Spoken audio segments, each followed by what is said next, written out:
What's going on, YouTube? JT's Reborn here. Welcome to another edition of After the Movie. I just got done watching Mission Impossible 4 Ghost Protocol, and I'm here to give my thoughts on it. It was pretty good. So, sorry, it's been actually at the time of uploading these, it'll all be kind of like simultaneously, but I have yet to see 5 and 6 at the time of recording this video, but I want to get my thoughts on 4 out there before, before I go see the other ones, so before I forget.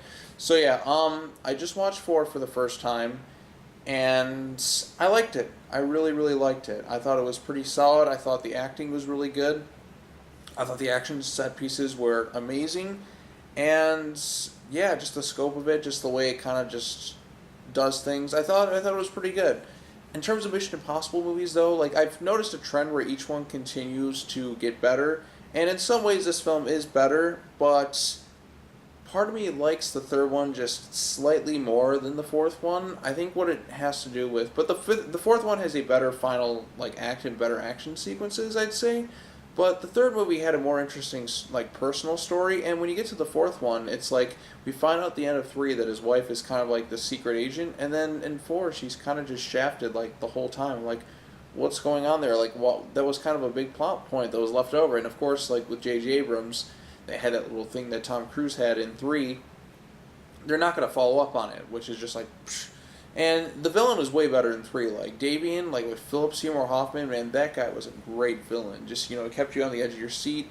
There was an intensity to it. There were some more interesting twists in that movie. But with 4, you have Michael Nyqvist, who I think is a great actor. I mean, especially and he's a good villain in certain things. This one, he's very underutilized. And that's a disappointment to me because, you compare him in this movie to something like John Wick, and John Wick, he's having the time of his life and he's great.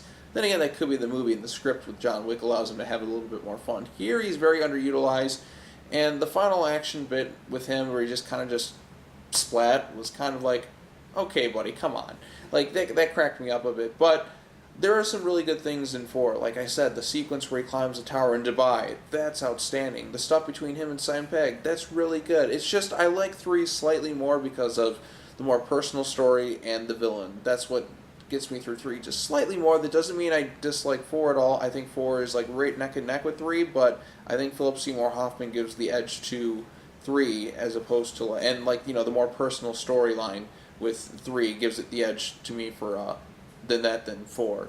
Like I said, there's some good stuff in 4 for sure. Spectacular action sequences. Brad Bird directed it, and I love the way the opening sequence is done, a way they incorporate the match and the light up and everything. I thought that was really good. And yeah, I'm very much looking forward to what they do with Mission Impossible. What was it? Was it Fallout? Yeah, or Rogue Nation.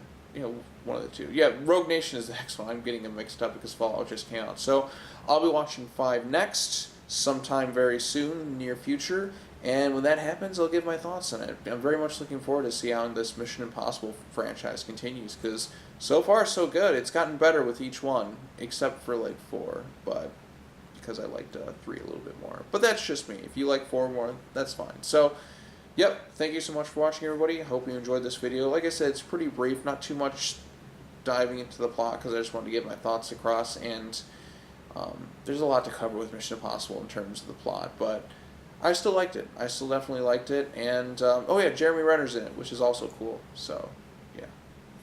Looking forward to the next one, so...